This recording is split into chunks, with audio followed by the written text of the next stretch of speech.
Welcome to Living in Grand Rapids, the podcast. I am Josh May. I am Katie Arnold. I am Leah Hills. I'm Ross Bacon. I'm Scott Bradford.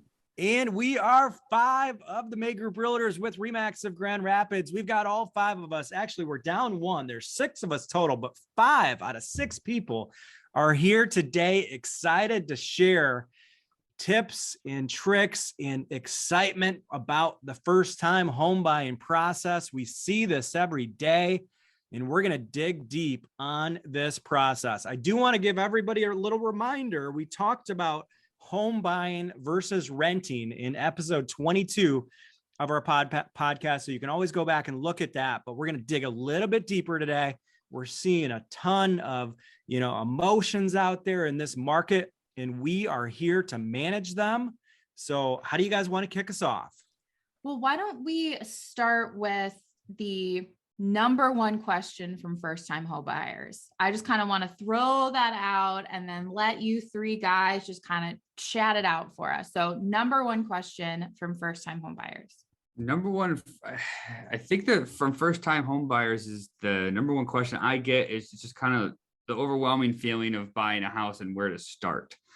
So, a lot of first-time home buyers like to put the cart before the horse and get out there and start looking at homes without fully understanding market conditions and the process of, what it takes to kind of get the ball rolling on buying a house. So, would you guys agree that, that's probably the biggest question is a lot of first-time home buyers just don't know where to start? Yeah, I'd say you dig a little bit deeper with people, and first-time home buyers, they don't know what they don't know. So if I start asking the right questions, generally it leads back to, can you explain the process? Because they just don't know. You don't know the ins and outs of the process. Everybody kind of hops on Zillow, sees a great house, and then as a first-time home buyer, you really don't know what to do next in most cases. So can you explain to me the process? I would say is my number one question over the years. How about you, Scott? Yeah, I would say that's right in there. I get a lot of how many homes should I look at before I make a decision, and that's been kind of skewed over the last couple of years here, just because every good home 25 people go after. So, but that's a big one that I get. I do understand what you're saying. The buyer's consultation, I think, is so important at the beginning because that kind of sets the stage for knowing the process. But I was joking with my client the other day, and I just met her, and she asked me that question, and I said, well, it really just depends on if it fits your criteria and if it's the right fit and you're excited about it. I've only sold 5 people homes the first time I've met him, and that's just under a 10-year career. And so if you think about that statistic right there, that could happen really quickly, right? People just jump right into it and they're on their way. I think that the biggest thing is the market conditions. I think now is more important to understand the process than really any other time. It's important anytime, but more so now because things move so quickly. Like you mentioned, you got 25 people going after each house. You're getting multiple offers. These homes really aren't sticking on the market long enough for a first-time home buyer to kind of get out there and look and then learn the process as you go. Because once they do find or identify a house they want to go after, and I say this to every buyer, things are going to move quickly. It's going to feel a little overwhelming. And the more you understand going into it, the more comfortable they're going to feel when the time comes to put in that offer. So I think really sitting down with someone, like you mentioned, the buyer's consultation is so important now more than ever. And I have had buyers, when we get to the finish line and the closing table, they say, it really helped to sit down and really understand that. It made me feel a lot more comfortable when the time came, because they looked at me and said, you were absolutely right. Things just moved so quick the second we identified the house. And I always tell them too, I say, hey, it might happen the very first house we go look at. You're gonna know as soon as you step foot in that house if that's going to be the house you want to go after or not. So it could take 10, 20 homes. It could take 1 to 2. But the more you understand going into that, the more comfortable you're going to feel. Like it. So Katie, Leah, why don't you ask us some questions that these first-time home buyers might be thinking we've answered the first big question. What do you guys have for us though? What do you think of what's on a first time home buyer's mind? General roadmap that you would lead to first time home buyers if they have no clue where to start, and then the middle, and then getting to that closing table. What would be a roadmap that you guys would suggest to them? Really, like Yeah. what we're looking for is like the process, right? So the process Sure. of like looking for a home, when they're like writing an offer, like what can they expect? They've never bought a house before. So what is Yeah, this whole, like, what can they expect out of this process? What are the steps that we'll be taking to get from like start, I want to buy a house, to you've just handed me keys and oh my gosh, I just signed my life away. Like that whole process. Yeah, I think when we have that first initial conversation, you know, that that's why we always try to push to get the buyer's consultation, sit them down, get them in the office, and we kind of take them on that journey of the roadmap Mhm. of, you know, exactly what to expect in a nutshell. And then of course, I always kind of like have that little disclaimer, like, look, every house is going to have its own story. Every house is going to be a little bit of a different approach. Things might happen, but in a nutshell, you kind of just go over like the steps and what to expect that are going to come with any home. That being, you know, inspections, or speaking with the lender to get the pre-approval, getting an accepted offer, having inspections, ordering the appraisal, scheduling closing. I mean, those are the main steps. And then you kind of fill in the fillers with, you know, okay, look, these are the upfront costs you're going to have, the cost of the inspection, you know, your earnest money deposit. You kind of dive into more detail with that. And I think that, like Scott said, it's a much longer conversation than we probably have time for today to take you through the whole process. But that initial buyer's consultation that we have with the first time home buyers has proven to be like very helpful, and helps our clients feel much more comfortable getting them to the closing table when the time comes. Right. Yeah. Getting one's finances squared away is critical as a first time home buyer. You know, you can't really do anything unless you've got cash, which most people don't. You can't really do anything until you understand your financial situation. So in most cases, we're going to be really good at giving that first time home buyer's consultation, but it is up to the first time home buyer to take that proper step as far as the financing. And we love to introduce first-time home buyers to our local lenders that we have great relationships with, that we know that work really well as far as high-level customer service. But that first step, finances, and then we get into the consultation. And then, like Ross said, everybody feels good once they understand what the roadmap is, what the steps are. And then furthermore, as first-time home buyers, in most cases, they don't really understand the financial obligations. So in the past, I've had first-time home buyers come to me and say, hey, you know, I understand what my down payment is, but what are the additional expenses? And then, you know, this is a conversation we need to make sure they're having with their lender, because there is additional fees as far as your closing fees and your homeowner's insurance, and just reviewing those fees, reviewing the inspection fees, reviewing the earnest money fees, and taking them through the fees, the process, and starting with the financing, I think will lead them to a nice, successful closing process. And then we get our first time home buyers really excited about like the search process, right? Because this is what it's all about. Like everybody's worked really hard and they're buying their first home, and it's such a big deal.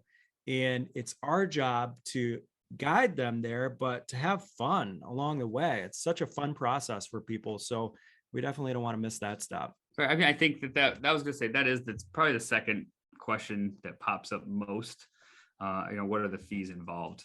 You know, you got to have a good understanding about what's up front and what comes with the closing costs. You know, a lot of people think there's heavy upfront costs when purchasing a house. So it's good to clarify that with the buyer, and that helps them, make them feel a little more comfortable knowing that, like, hey, you don't need that down payment check until we get to the closing table, and until a few days, 30 days out, really. You know, I was kind of surprised meeting with a lot of first-time home buyers that they think there's a lot of upfront costs involved. So I think better understanding that kind of makes them feel a little bit more better about their decision in buying a house.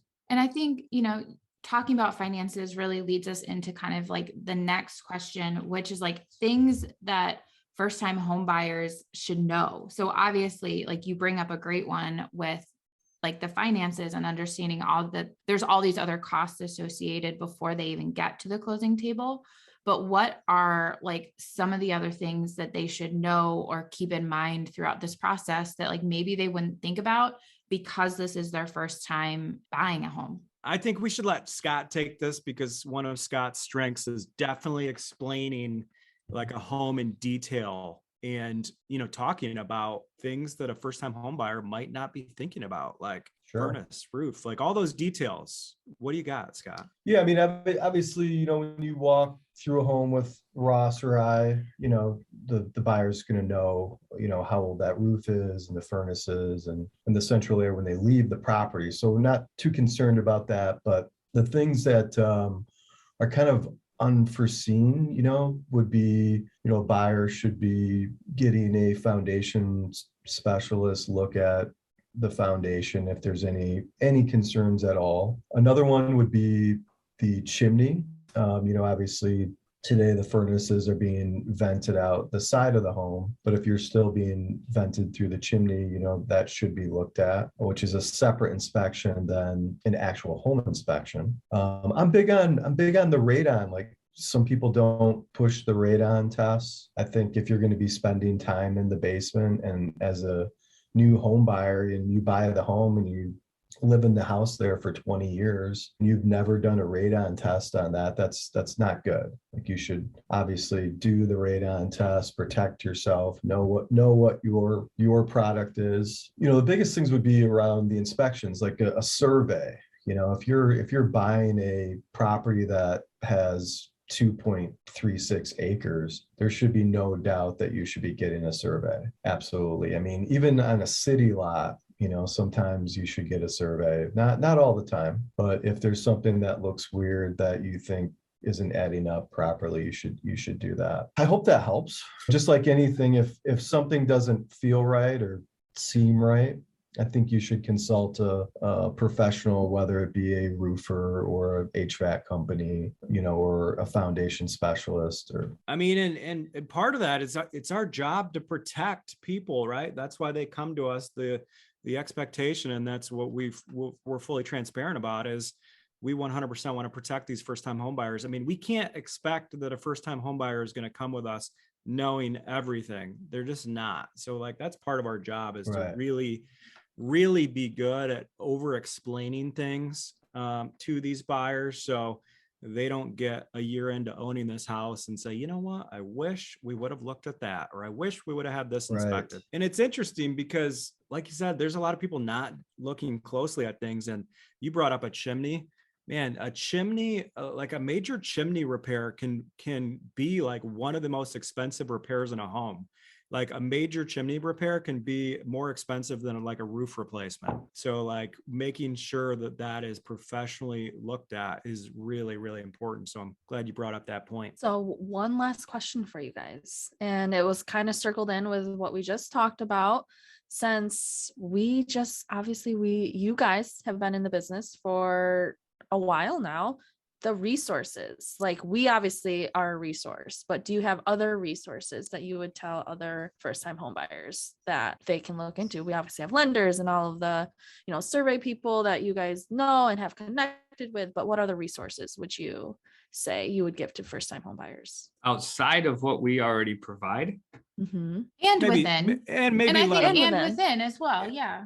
I think we've done a pretty good job over the years, kind of developing and fine tuning our buyers' like presentation about, the home buying process. I mean, it kind of covers everything to expect. I always say, if you know anybody who's purchased in this market, I like to set expectations going into a market such as this, or any market really. The buyers just need to be aware of what to expect when they go through the process. So, I always recommend, like, hey, if you have any friends or family that have purchased in the area recently, talk with them a little bit about their experience and knowing what to expect. But I think it's really important to kind of prep them for current market conditions. Yeah, so we've got a lot of documentation about the roadmap and what that looks like. There's two other things I want to bring up. I think it's really important for first-time homebuyers, when they're meeting with their lender, just to ask the right questions, have their lender explain to them, like, what does an estimated closing disclosure look like? Because one of the things we get all the time is for first-time home buyers, they have no clue what a lot of these fees are. And they then come to us and we're happy to explain that. But, it is a resource is when a buyer applies for a loan, it's the lender's, responsibility to kind of explain some of these fees. So making sure that a first-time home buyer pushes on that. And then another thing that we provide is just access to anybody and everybody that can help a first-time home buyer with their home. We've got a really good vendor list of trusted people that we worked with in the past, as far as, roofers or, chimney repair or anything like that. So those would be two more resources that I think would be great for first-time home buyers. Scott, you got anything else? I think you guys nailed it there. I mean, having surrounding yourself by the right people, and that just comes with experience. It takes time to get all those people in your life. I didn't wake up one day and have all those people. So to us, to have that and share that with the buyers is definitely a bonus. Right. So any other just final tips, anything else that you want to throw at potential first-time home buyers to be thinking about before we wrap up our episode? Yeah, I mean, I would urge people to go to our website and check out, we've got steps on there. We've got 10 steps to buying a home. We're in the process of revamping our website, which is really exciting, but there's plenty of information on our website. I think there's a lot of resources that you can check out. So that's marketgrandrapids.com. Anything else from you guys? I really did like what you said about, meeting with the lender and really kind of understanding that process, because you don't know how many times people have came to me and they're just not fully informed. And that's why you connecting with the lender and the buyer and making sure everyone's on the same page. I think that's just such a key element of setting the stage for stressless environment. Ross, anything else on your end? Are you good? No, I think good. We've got a lot of resources out there. Actually, like you mentioned on the website, our phone numbers are plastered all over the internet. So you'll give us a call if you want to dive a little further into it. Right.